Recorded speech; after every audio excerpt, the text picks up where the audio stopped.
Amén. Amén. Por eso Amén. Amén. Estuvimos hablando de que tenemos que tener una mirada sobre los bienes materiales, sobre la administración del dinero, los recursos que tenemos, sean muchos o sean pocos, y todo está ligado, relacionado con un plan de Dios. Y todo es así. Es decir, ¿por qué conocimos al Señor en determinada edad? ¿Por qué no lo conocimos más cuando éramos más jóvenes? ¿O por qué no conocimos al Señor en otro país? O uno piensa que todo fue medio casualidad. Y no, nada fue casualidad, todo fue un plan de Dios. Y la edad que lo conocimos, en el momento que lo conocimos, y las cosas que tenemos ahora, todo tiene que ver con el plan de Dios para nuestras vidas. Y aquello que nos parece que es complicado, que es difícil, que es una condición que no nos gustaría que existiera, porque nos gustaría que fuéramos más bendecidos.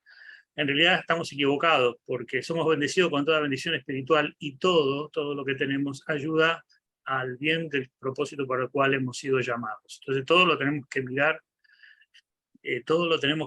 desde la perspectiva de cómo Dios nos llamó, por qué, en dónde, qué nos dio, qué es lo que no nos dio, qué nos va a dar, qué es lo que espera de nosotros, y todo es una perspectiva completa, total. ¿Sí? Al principio, en nuestra inmadurez, no lo entendemos, porque esto es como un niño que al principio no quiere ir al colegio, no le gusta la maestra, no le gusta la escuela, no le gusta lo que enseña, y quiere hacer su... Entonces no está entendiendo que todo es, ir a la escuela forma parte de un desarrollo para que sea una persona de bien. El niño quiere jugar, y si fuera por él jugaría toda la vida.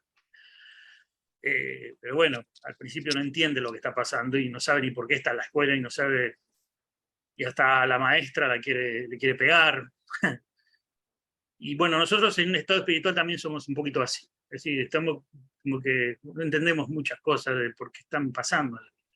Pero para eso tenemos el Espíritu Santo, la palabra de Dios, la luz del Espíritu, que para que nos vayamos comprendiendo, pues, todo lo que nos rodea, todo lo que tenemos, todo lo que hacemos, tiene un porqué y un para qué.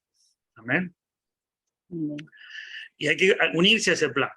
Hay que unirse a eso, hay que conocerlo y unirse a eso. Y entonces, para unirlos tenemos que tener una vida entregada a Cristo, y una vida entregada por fe a recibirle. ¿Sí? Y hoy, en esta oportunidad, vamos a hablar de un tema muy importante, que es el tema del pecado. Un tema amplio. Y el apunte dice: luchando o venciendo el pecado. ¿Sí? Quizás esta clase sea una clase un poco introductoria. Va a ser un poco... voy a explicar algunas cosas de manera de ilustrativa, como para tener un poquito de visión y de claridad sobre este tema tan importante. Ahí le voy a compartir la pantalla. Y dice, enfrentando el pecado, se llama esta lección. ¿Cómo puedo vencer el pecado en mi vida? Vamos a ver un poquito esta introducción. Dice, un predicador dijo que cuando un cristiano comienza a batallar con el pecado en su vida, entra en una lucha espiritual tan intensa que la Segunda Guerra Mundial parece un día de campo. Esta lucha tal vez no sea tan fuerte al principio para el recién convertido, pero al ir creciendo en la fe aumenta lo fuerte de la batalla. Como vimos en la lección 1, cuando nosotros, la primera lección de este discipulado, cuando recibimos a Cristo, empezamos a vivir, vamos, con dos personalidades, ¿no? Un viejo hombre a la imagen de Adán, que tiene una naturaleza pecaminosa, y un nuevo hombre en Cristo Jesús, que tiene la imagen de Dios. El propósito de estas lecciones es ayudarle a combatir la naturaleza pecaminosa de su viejo hombre. ¿Sí? Y este es un tema sumamente importante, porque ya de por sí la palabra pecado es una palabra que para mucha gente le molesta, a muchas personas no les gusta hablar de este tema, y la realidad es que lo principal que tenemos que saber es que cuando se habla de pecado, cuando enfocamos el tema del pecado bíblicamente, tenemos que entender como aquello que afectó absolutamente toda nuestra vida, todas las áreas de nuestra vida están contaminadas, afectadas negativamente por el pecado, ¿sí? Y afectó nuestra vida, nuestra familia, nosotros fuimos afectados, recibimos mala influencia por causa del pecado de otras personas, hacemos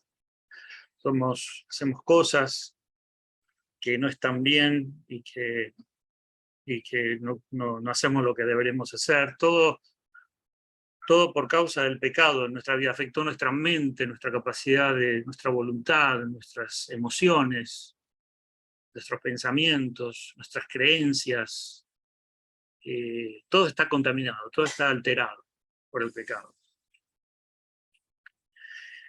Y a tal punto que uno piensa, pero cuando se habla de pecado, se habla de algo que uno hace muy malo. O sea, uno piensa el pecado es cometer un acto muy perverso, como que el pecado lo asociamos con algo extremadamente malo y pervertido, o con hacerle daño a una persona, o lastimar a alguien a propósito, hacer algo tremendamente malo. Entonces decimos, pecado es eso, es una cosa horrible que hacemos, nuestra conducta mala, egoísmo, envidia, deseos de avaricia y un montón de cosas que lo llevamos a un extremo. Si bien sí, eso es pecado, pero el pecado abarca mucho más que eso, mucho más. A tal punto que precisamente no nos damos cuenta, precisamente el pecado en nuestras vidas no nos deja ver la realidad del pecado. Es decir, el mismo pecado es como que te nubla.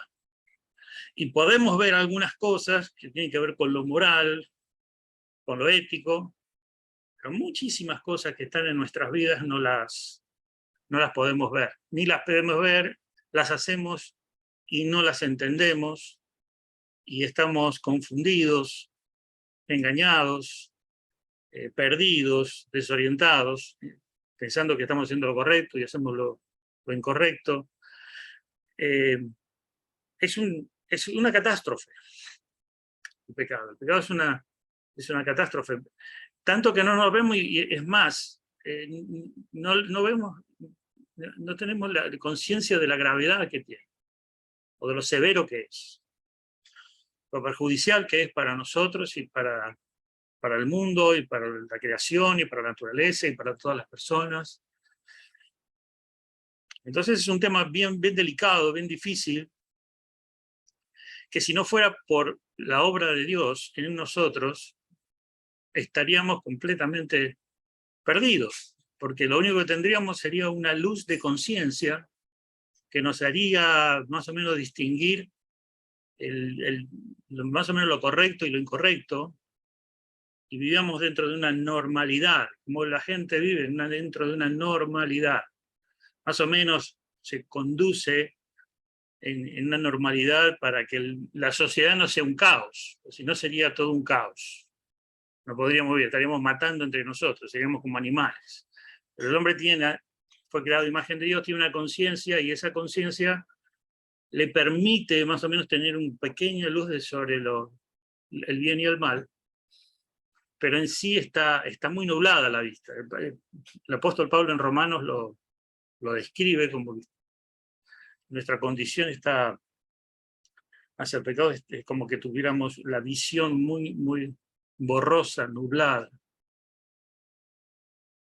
Entonces, en esa condición nos salvó el Señor, hizo una obra de perdonar, limpiar nuestro pecado, y ahora vamos a ver eso, pero nos dejó en este mundo para que nosotros vayamos teniendo luz, para que podamos ver el pecado correctamente y caminar en una dirección hacia santificarnos. Es decir, santificación quiere decir que una vez que yo veo el mal, el pecado en mi vida, tengo un poder, que es el poder de Dios, para poder vencerlo, quitarlo y actuar en sentido contrario al pecado, o sea, obrar de una manera distinta.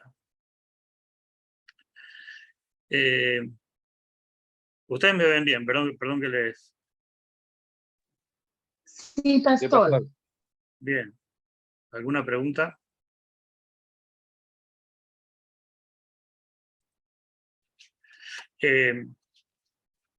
Obrar de una manera distinta, es decir, que el pecado obre en un sentido profundo, perdón, la obra de Dios, el Espíritu Santo, obra en un sentido profundo en nuestras vidas, de manera que podamos ir erradicando el pecado y el poder del pecado y la obra del pecado en nosotros a lo largo de que vivimos en una comunión con Cristo. Y la comunión con Cristo es esencial para vivir en un estado donde vamos en contra del pecado. O sea, ir en contra del pecado es ir hacia la felicidad, hacia la paz, hacia el bienestar. O sea, seguir a Cristo y seguir al Espíritu Santo es lo mejor, como dijimos, es el bienestar. Seguir la naturaleza pecaminosa y seguir los deseos de la carne y los deseos pecaminosos es ir hacia la muerte. Pero el tema es que vamos en esa dirección y no estamos caminando y no vemos. Como no vemos el pecado, es como que estamos en un caminar y en eso sufrimos y nos dolemos y hacemos cosas que no vamos hacia ningún lado, hacemos cosas locuras. Entonces, decimos, bueno, el Señor nos salvó, pero ahora el Señor tiene que obrar en mi vida para que yo camine en una dirección opuesta. Es la dirección de santificación. Ahora, fíjense cómo yo pienso que cómo está tan borrosa todo eso, y tan el alma del hombre está tan entenebrecida que la persona se engaña, ama lo que no debe amar, se deleita, se ríe del pecado, hace chistes con respecto al pecado, hace bromas, y parece como que se deleita en algo que le va a traer catástrofe. Y es un infierno. O sea, uno dice, no, pero esas personas que son pecadoras viven bien. No, no viven bien. Viven en un infierno en la tierra. Después van a ir, cuando su alma, si no está regenerada y salvada por Cristo, su alma va a un destino de condenación eterna. Pero el que está sin Cristo y el que vive en pecado no vive bien para nada.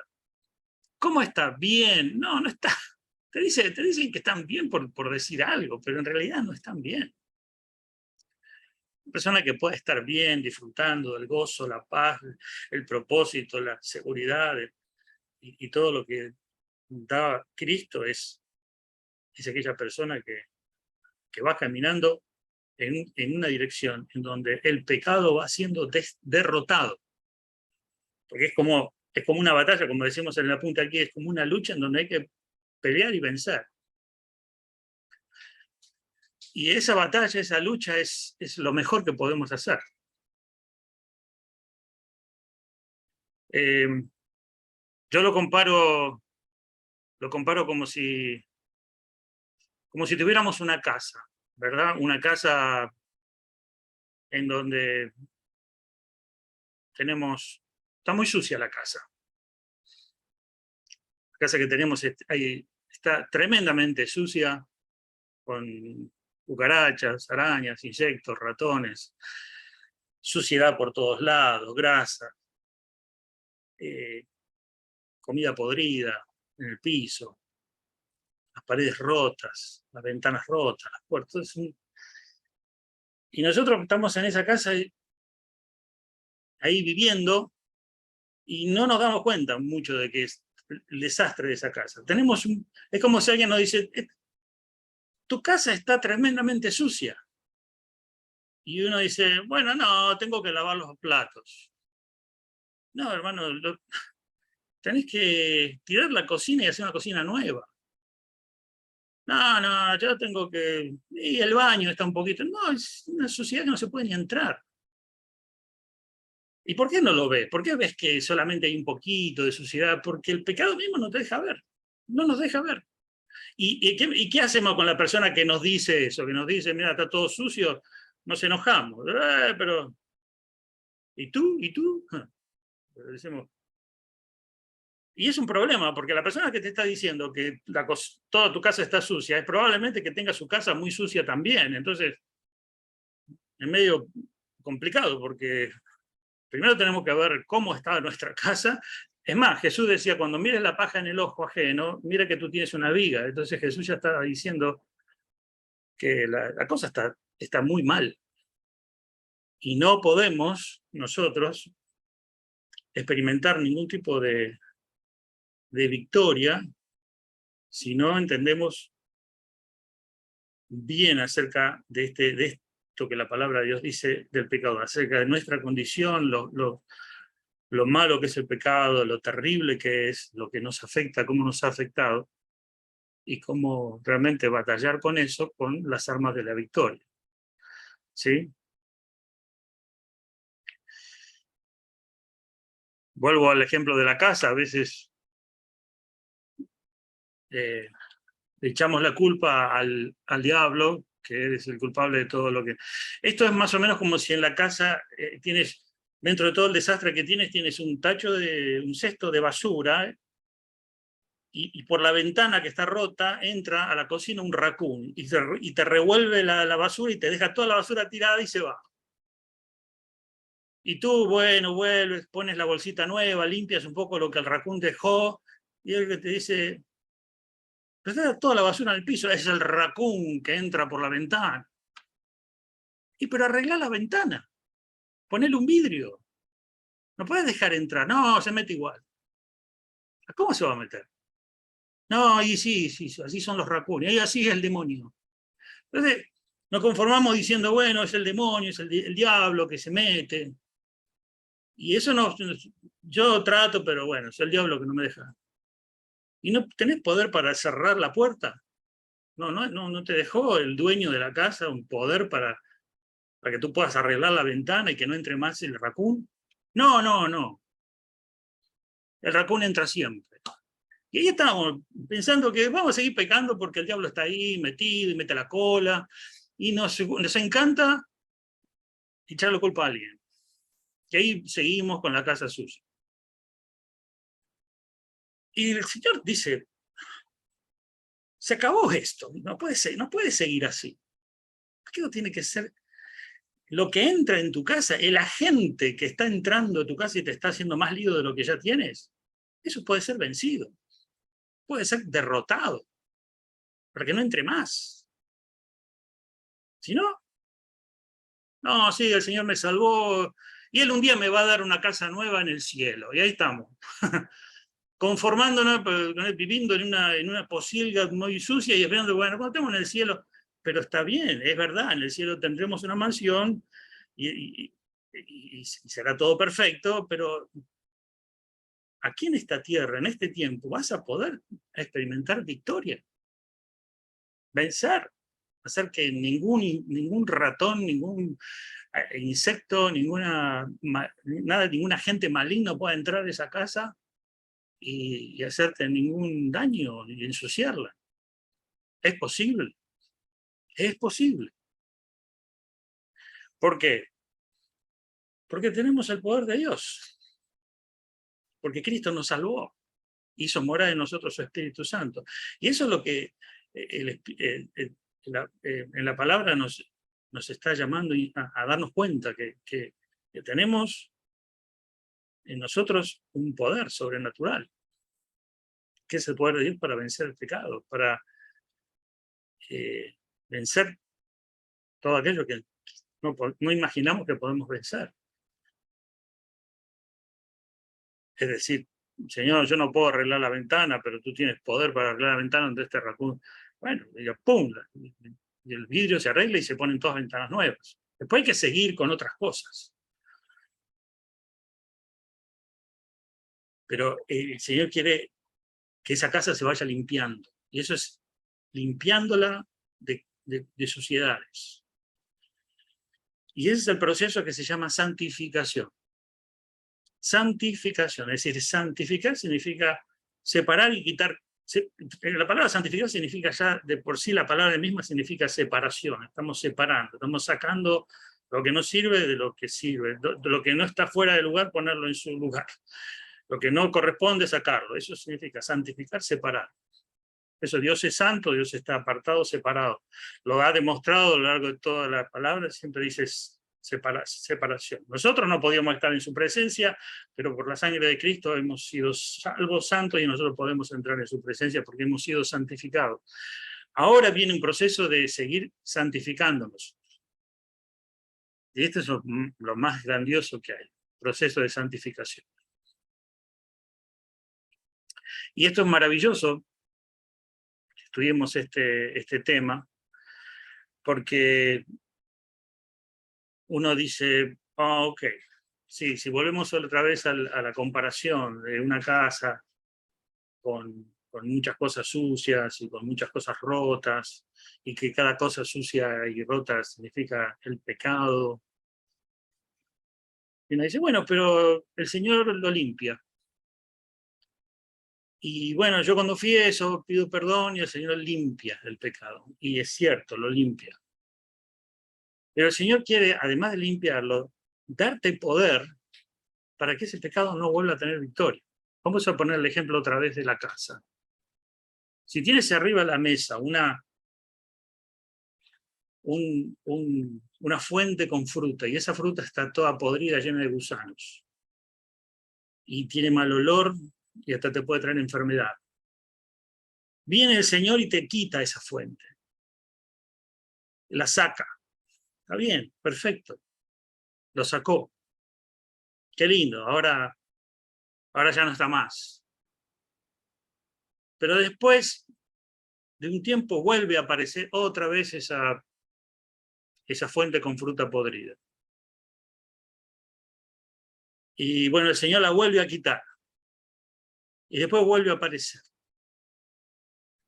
Y uno dice, es así como funcionan siempre las cosas, que Dios va limpiando y aparece otra vez, limpiando y aparece otra vez lo sucio, y limpiando y otra vez lo sucio.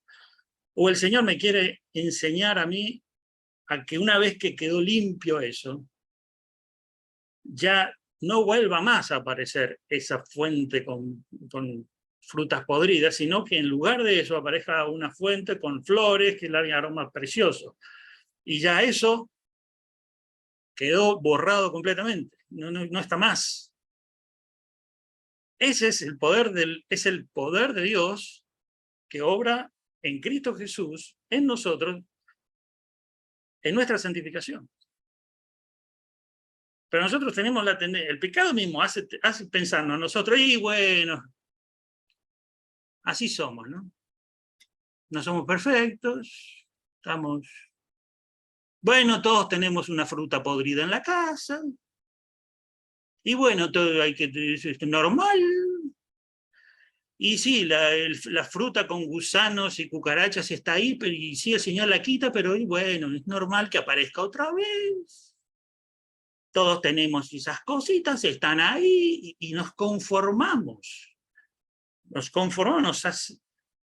aceptamos ese modelo miserable, lo creemos y vivimos así.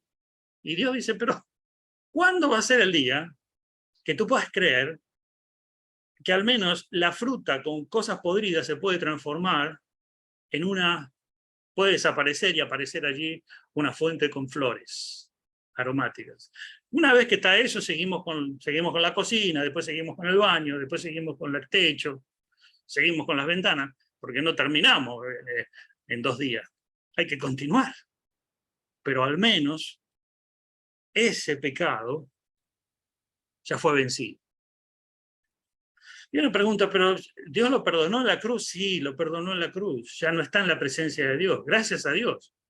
Porque si dependiera de eso, estaríamos en el infierno. Dios ya quitó el pecado de su presencia. Por la sangre de Cristo ya no está más. Ya hizo un juicio. Ahora lo vamos a ver. Lo que quiere es que ese pecado que ya fue quitado y que vuelve a tener actividad en tu vida, que vuelve a aparecer en el nombre de Jesús, bajo el poder del Espíritu Santo y bajo el poder de la palabra, y con la ayuda de Dios y con el poder de Dios, ese pecado específicamente sea vencido. En el nombre de Jesús, ya no más. Y uno tiene que pensar así, porque uno dice, no, sí, pero como somos débiles, otra vez va a aparecer. Entonces nos cargamos con una creencia equivocada. Es como decir, yo te regalo un carro del año 100 millas, y yo te digo, usalo porque podés usar este carro sin chocar ni una vez. Ahora, si yo me siento al lado tuyo y te digo, ¿sabes qué? Que eso es medio raro, imposible, porque choques hay, aunque sea un rasponcito vas a tener, y algún choque, te estoy metiendo en la cabeza todas esas cosas, me vas a echar a patadas del auto. Yo te tengo que decir, este auto lo puedes, tienes la capacidad y el poder para usarlo sin chocar. Es la realidad. Pero si tú dices, no, en algún día voy a chocar, y todo el mundo choca. ¿Y quién no choca? Entonces, le estamos quitando fuerza al poder de Dios. Es verdad que podemos chocar, es verdad que una y otra vez puede aparecer la misma fuente con fruta, pero nosotros tenemos que tener la actitud frente al pecado de decir, se acabó, nunca más. Está vencido en el nombre de Jesús. Y en esta área tengo victoria. Y no solo que comenzamos a ver, antes veíamos la fruta llena de gusanos, y nos habíamos acostumbrado a verla, y hasta nos habíamos, que no, pero la verdad que los gusanitos son lindos, se parecen mucho a los gusanitos de la vecina, y bueno, me acostumbré, empezamos a detestar eso, ya empezamos a sentirle el olor, y decimos, esto no puede estar más. Porque la otra de las cosas que hace el pecado es que empezamos a no verlo, y cuando lo vemos hasta lo aceptamos como bueno y como válido. Y esta es otra de las cosas que Satanás se encarga de hacer, engañarnos a ese nivel, de ver a las cosas sin el valor que tienen, no llamarlos como se deben llamar. Entonces hasta dice la palabra que hasta podemos decir a lo bueno, a lo malo decirle bueno y a lo bueno malo. Fíjense hasta qué punto llega. Pero nosotros tenemos este estudio nos va a ayudar a poder ver la realidad del pecado en nuestras vidas, la gravedad que tiene y el poder que tenemos para vencer. En donde nos vamos a dar cuenta que al nosotros usar ese poder maravilloso en Cristo para vencer el pecado, la casa se va limpiando, nuestra vida se va mejorando, los propósitos para los cuales Dios nos ha llamado los vamos viendo con cada vez más claridad, entendemos muchas cosas, y ese es el propósito de Dios. De eso se trata. El otro día hablaba con una persona del ministerio en inglés que me decía, yo tengo una lucha con una familiar mío que me cuestiona venir a la iglesia porque dice acá, cuando tú vas a la iglesia te lavan la cabeza. Eso de escuchar a un pastor ahí predicando, ¿qué le contesto? Y bueno, dile que sí, que nuestra cabeza está bastante sucia, la necesitamos limpiar. Bueno, obviamente que no lavar la cabeza en un sentido muy malo, ¿no? Pero la realidad es que se trata de eso, de limpiar. Y la palabra de Dios dice que nosotros tenemos que renovarnos. Ahora, no le digamos a ningún amigo que en la iglesia nos lava la cabeza porque lo entienden en el sentido negativo, no debemos, pero es para hablar de lo que estamos diciendo, ¿no? ¿Alguna pregunta? ¿Algún comentario? ¿Cómo van?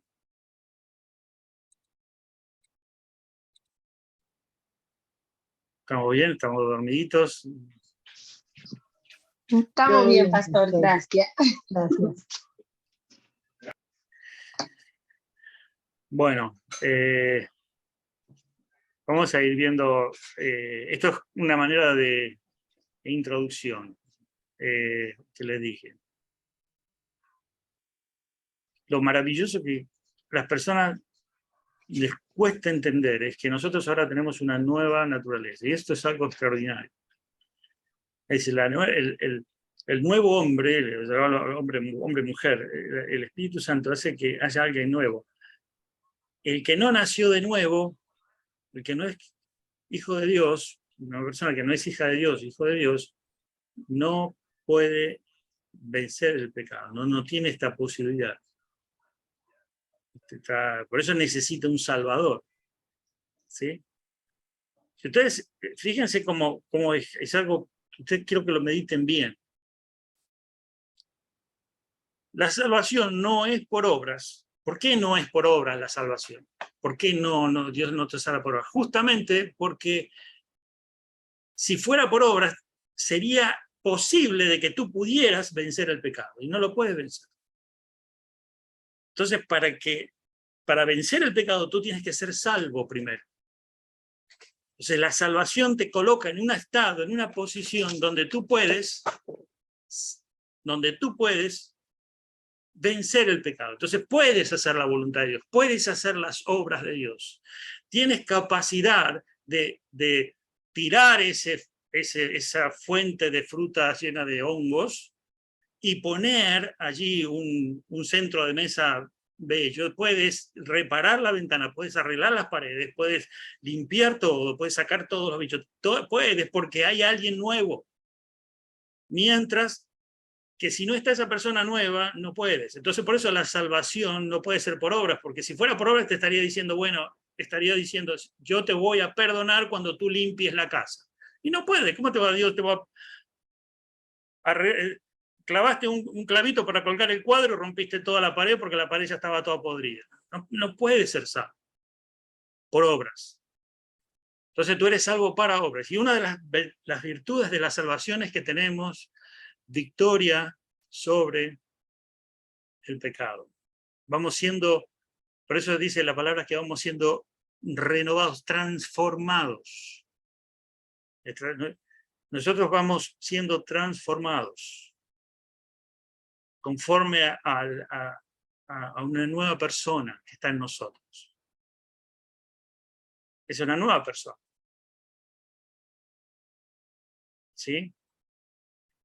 Si no, la persona lo único que depende de su conciencia, y su conciencia no le ayuda, no le alcanza. De su buena voluntad no le alcanza. Tiene que ser una nueva persona en nosotros, y hay que echar mano a eso.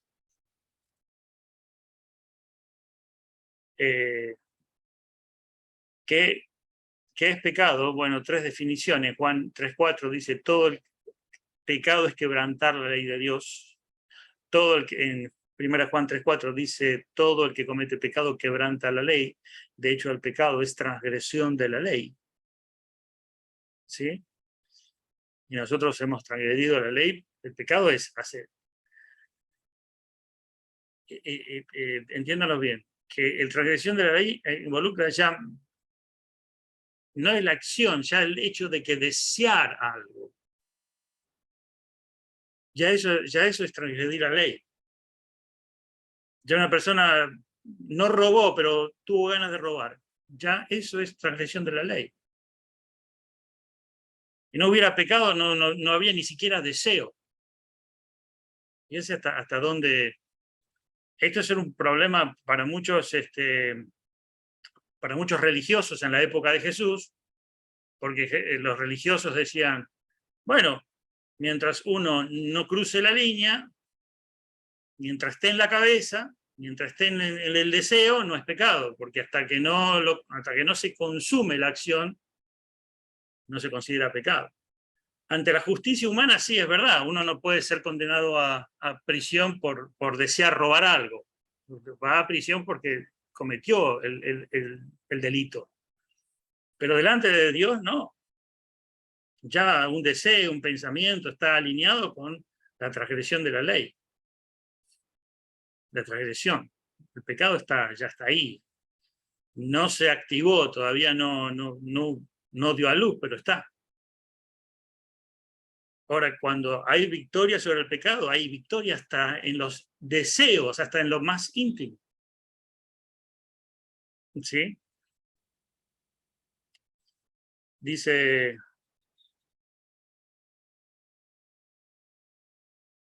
que toda injusticia que hacemos es pecado. En 1 Juan 5:17, toda injusticia es pecado.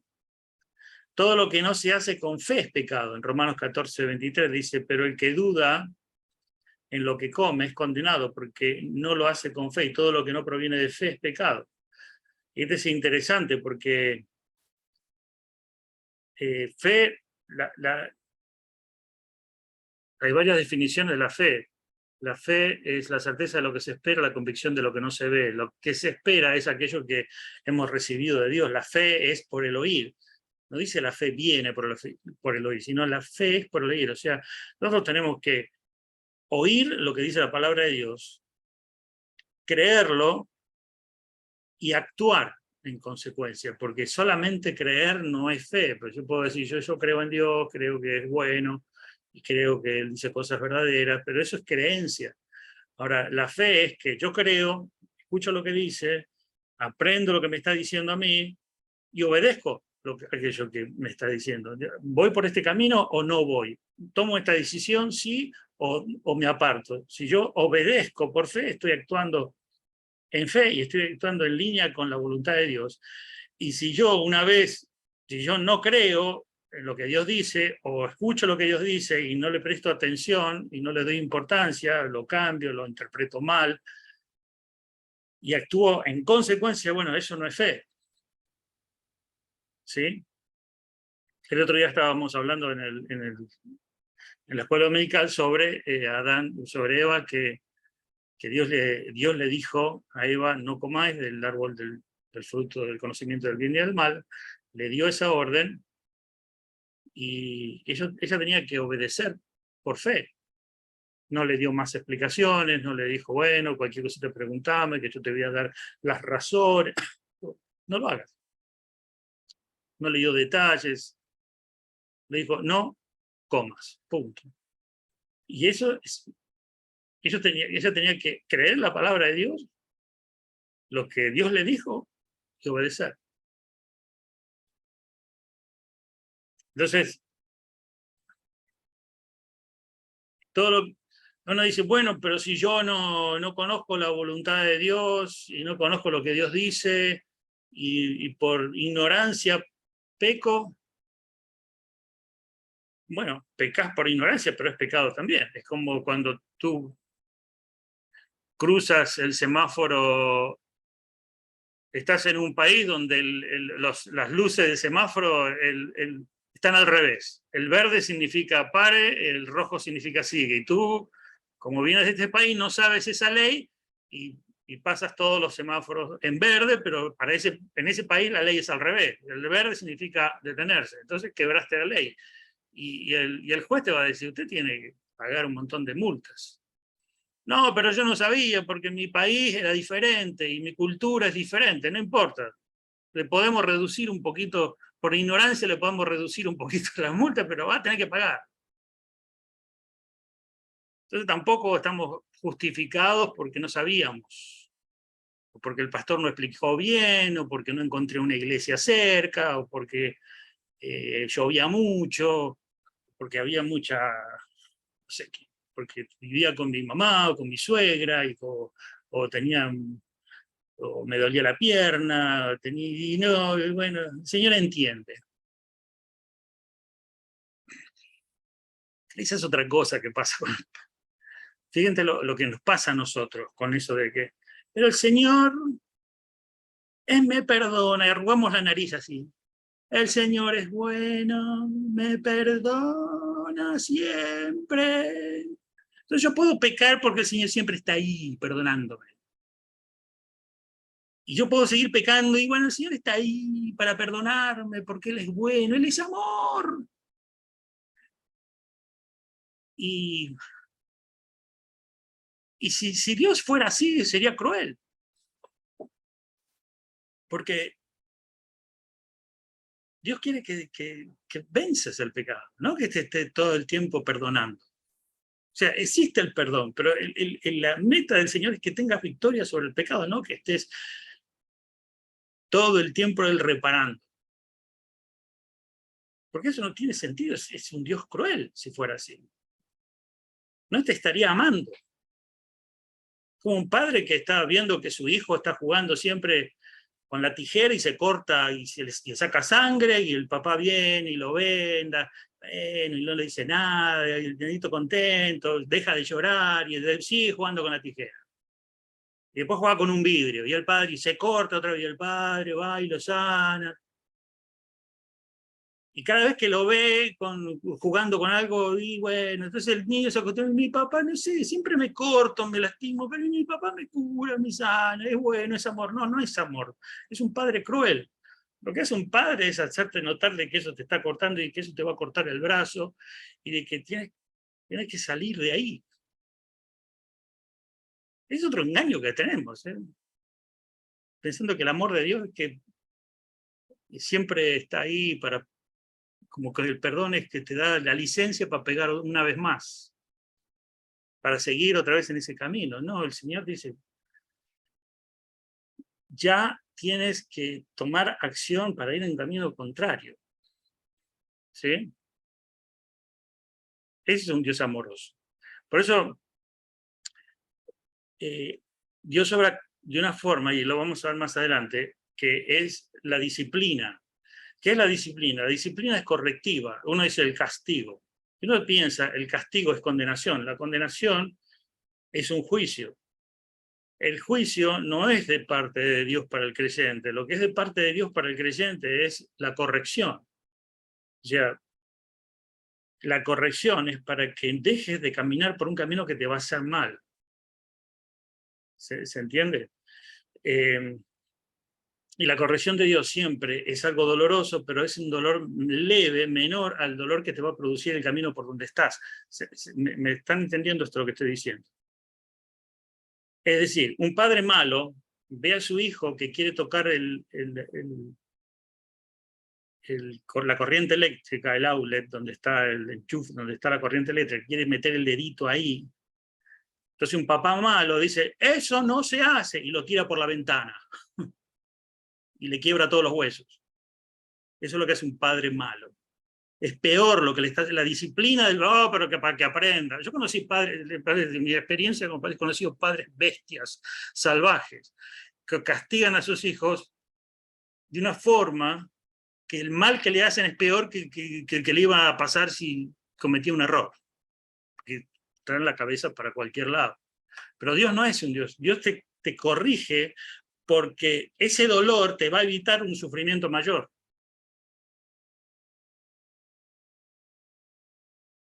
Y a veces el dolor es fuerte porque el sufrimiento que ibas a recibir es mucho más grande. O sea, el padre no evita que su hijo meta el dedito en la corriente rompiéndole un palo en la cabeza, lo corrige.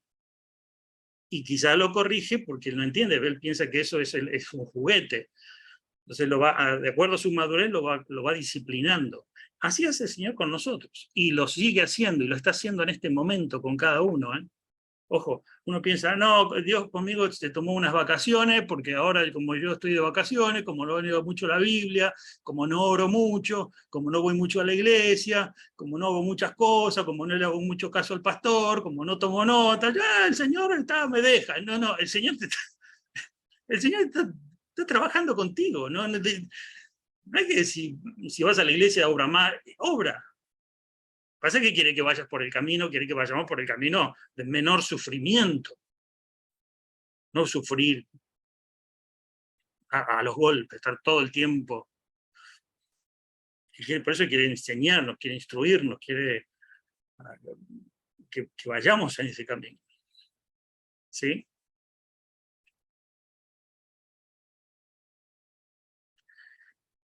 Si alguien quiere hacer alguna pregunta, decir algo, puede abrir el micrófono.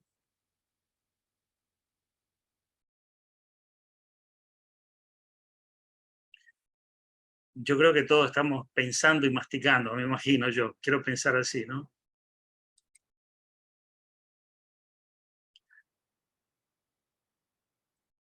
Bien.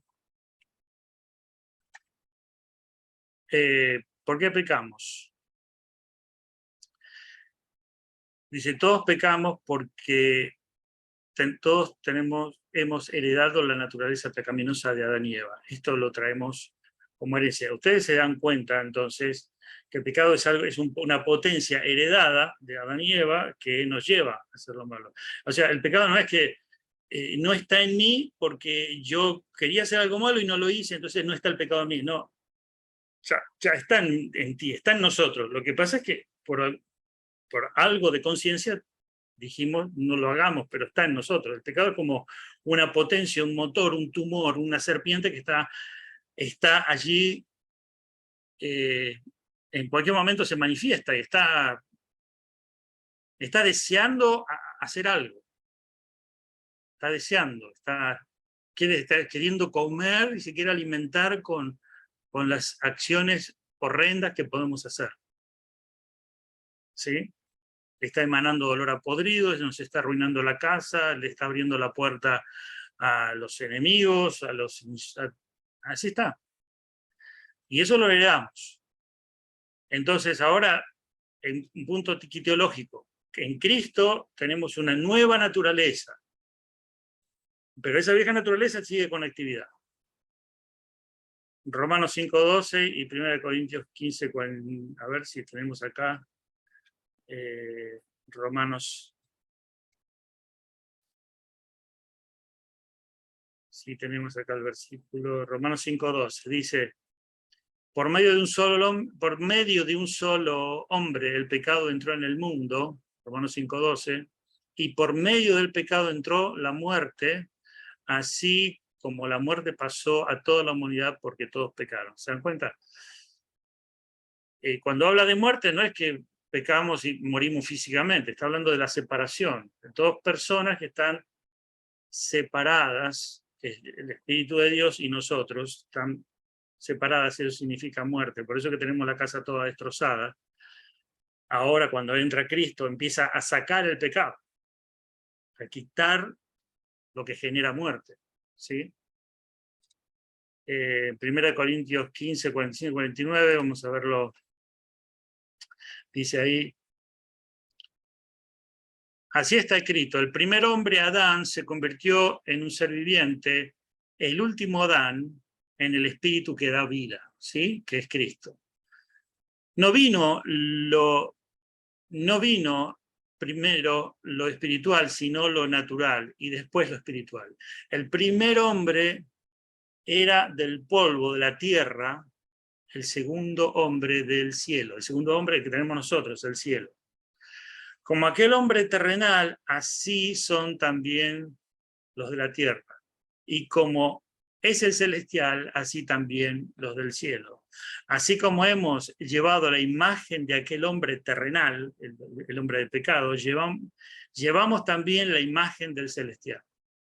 Si nosotros tenemos una naturaleza que está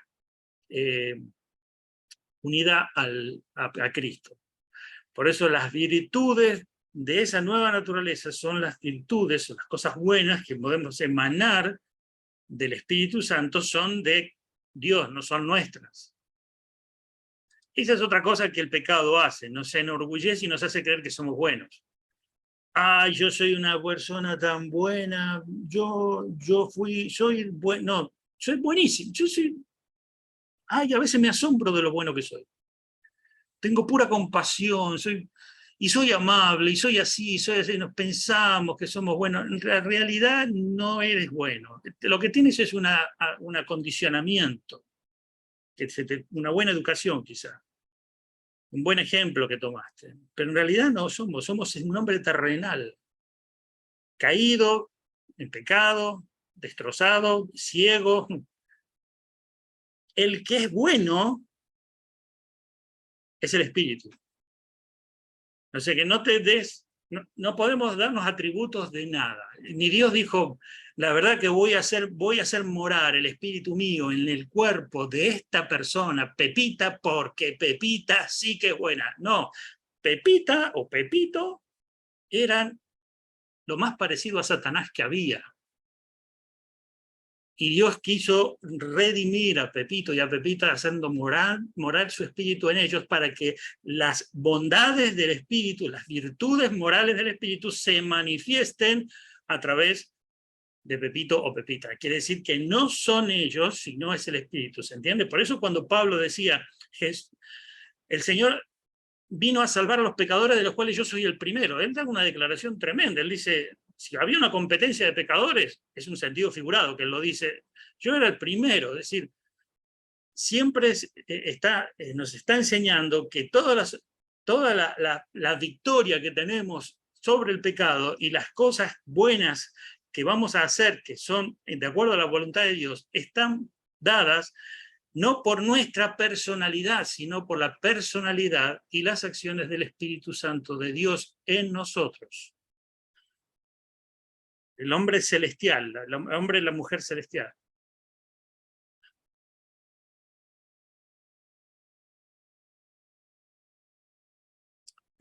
Dice todos pecamos porque la vieja naturaleza pecaminosa nos arrastra e impulsa al pecado.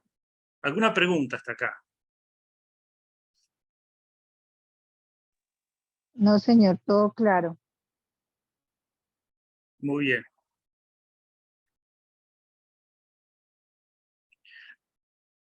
Entre paréntesis, vuelvo a decir, nosotros tenemos una, si decimos, bueno, ok, tenemos que ver que el pecado es muy engañoso.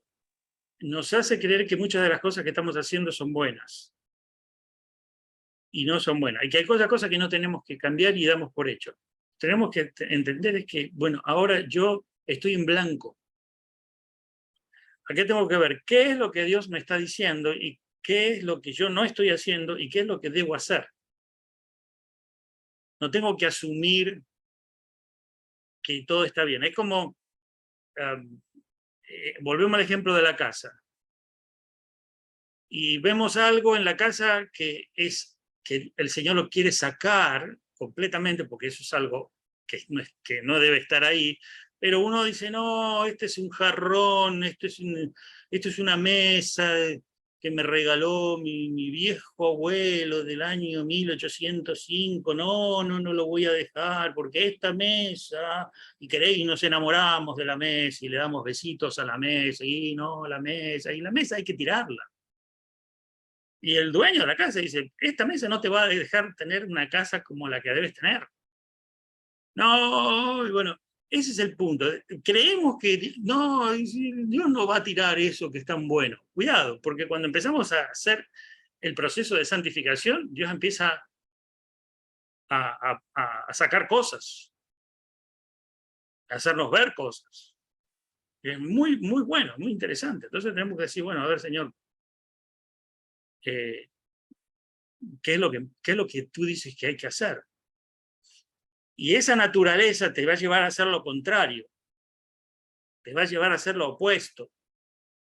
Dice, bueno, la palabra de Dios dice que tienes que congregarte, por ejemplo.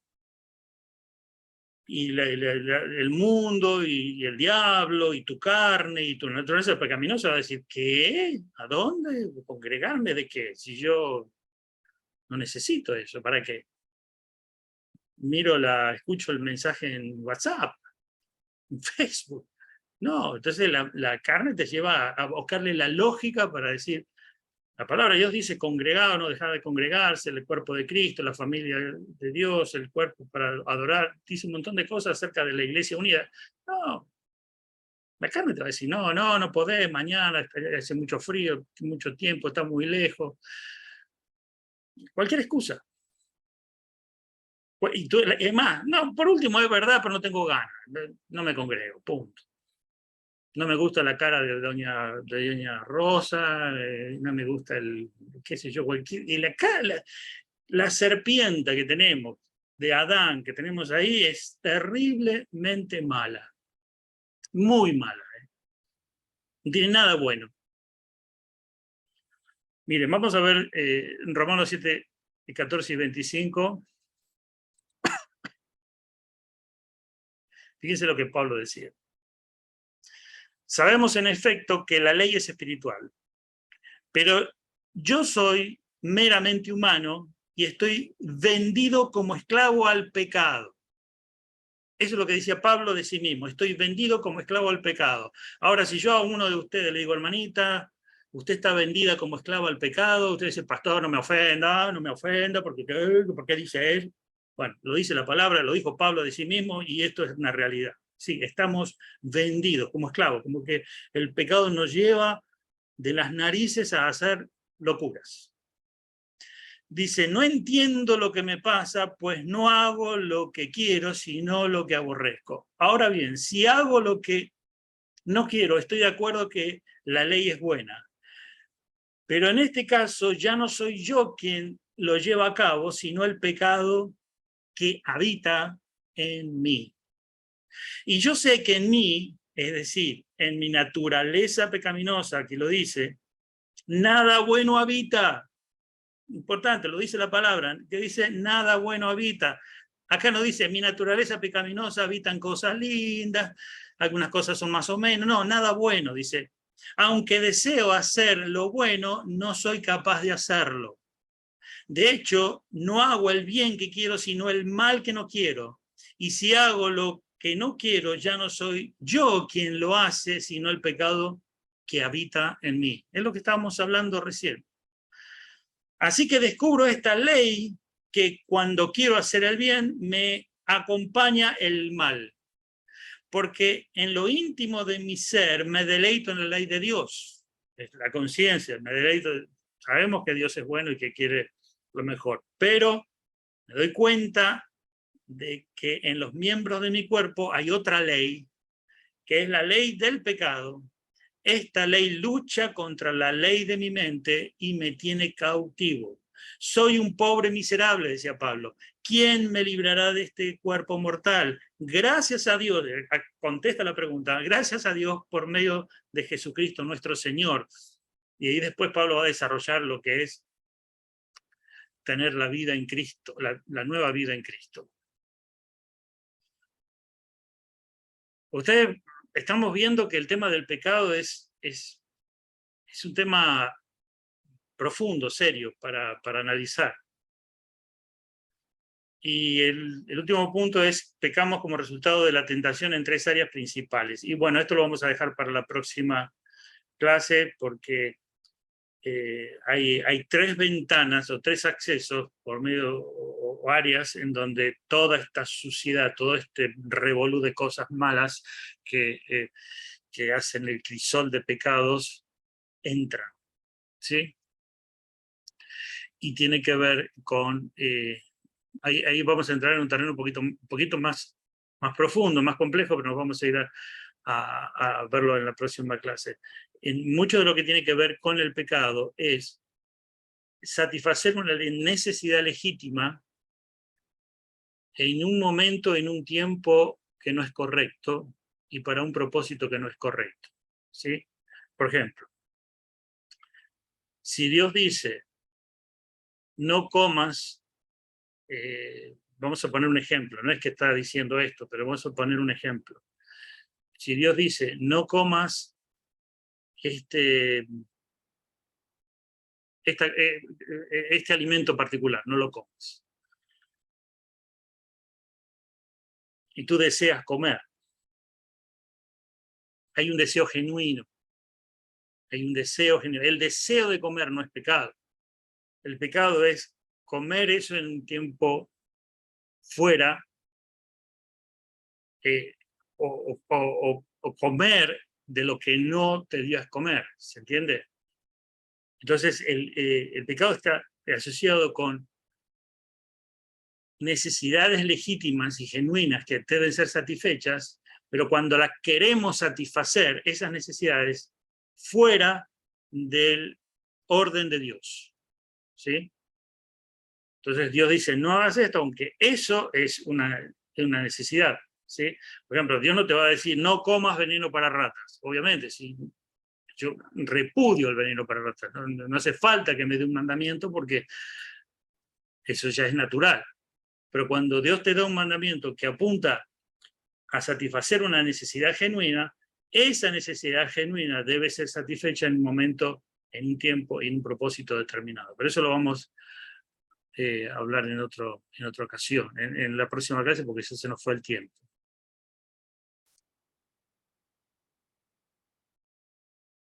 Bueno, la próxima clase seguimos con el apunte, ahí avanzamos un poquito, pero hicimos más bien una introducción. Bien, ¿cómo estamos, chicos? Bien, Muy Pastor bien, Edgardo, pastor, gracias. muchísimas gracias, Pastor, gracias. pastor. Gracias, pastor. Gracias, pastor.